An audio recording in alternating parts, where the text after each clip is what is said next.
Pemprov DKI Jakarta membangun jalur prioritas khusus pesepeda dengan dana fantastis. Apakah ini mampu membuat pengguna sepeda bahkan pengguna jalan raya lain menjadi tertib? Lantas bagaimana kajian dan sanksi yang dilakukan kepolisian di jalanan sudah tepat apa tidak?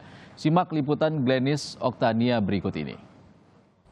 Upaya untuk menertibkan oknum pesepeda road bike telah dikaji, mulai dari pengaturan jam operasional, pembukaan jalan layang non-tol khusus road bike, dan juga sanksi tilang bagi oknum pesepeda road bike yang membandel.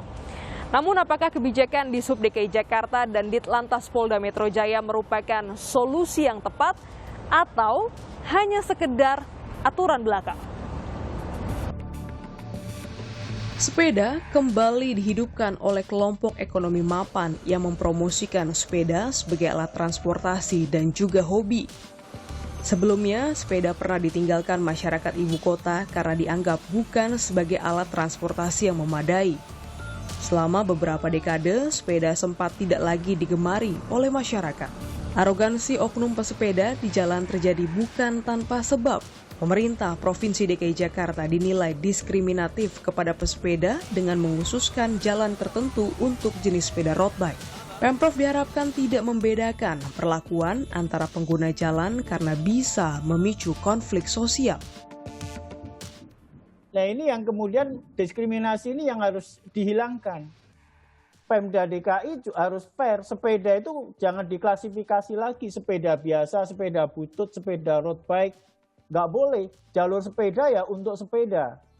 Nanti ada jalur motor yang untuk CC sekian, merek motor juga diklasifikasi. Itu pemerintah daerah kewalahan mengelola ini. Jadi sebaiknya jalur sepeda ya khusus, satu saja jalur sepeda. Terkait hal ini, komunitas Bike to Work menjelaskan perlu menerapkan safety riding saat bersepeda. Pesepeda harus mematuhi aturan lalu lintas, memiliki keterampilan dan juga memahami etika bersepeda. Pesepeda perlu mengenali lingkungan dan juga sepeda yang digunakan. Intinya juga ke RSA ini, rule, skill, dan attitude, maka dalam bahasa saya yang paling sederhana adalah ketika kita bersepeda jangan sampai membuat orang lain celaka dan jangan sampai membuat diri kita celaka. Caranya bagaimana? Kenali diri kita, kenali sepeda kita, kenali lingkungan kita. Menurut sosiolog Universitas Indonesia, Desi Indira Yasmin menjelaskan, diperlukan penegakan hukum yang tegas untuk menertibkan perilaku kolektif oknum pesepeda yang arogan. Setiap aturan yang berlaku perlu dibuat transparan dan adil bagi seluruh pengguna sepeda.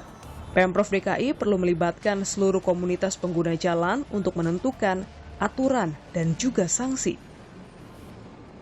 Nah itu kenapa bisa seperti itu dan bisa aturannya bisa disepakati karena sebelum aturan itu sebaiknya ada dialog antar komunitas-komunitas itu gitu. Kalau saya pribadi tidak bisa menentukan karena itu tidak ada teorinya, itu harus didialog atau dilakukan dialog dan tadi kesepakatan bersama antara organisasi, pemerintah, kemudian antara pengguna, perwakilan, komunitas dan lain sebagainya gitu. Supaya ya istilahnya lebih jelas ya aturan ini untuk siapa dan kepada siapa. Dari situ baru disosialisasikan. Dirlantas Polda Metro Jaya, Kombes Sambodo Purnomo Yogo pun memberikan keterangan terkait viralnya ulah para pesepeda. Aturan, tindakan tegas terus dipantau di lapangan. Namun kajian untuk aturan dan sanksi untuk pesepeda tentu dihimbau harus melibatkan komunitas pesepeda. Menggunakan jalan adalah hak tiap warga dan berbagi jalan adalah etikanya. Tanpa aturan dan penegakan hukum yang jelas dan adil, arogansi oknum pesepeda akan terus terjadi. Hal ini akan memicu konflik sosial pada masyarakat urban.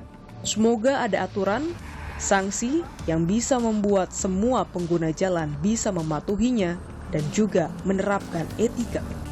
Glenis Oktania dan tim liputan Kompas TV.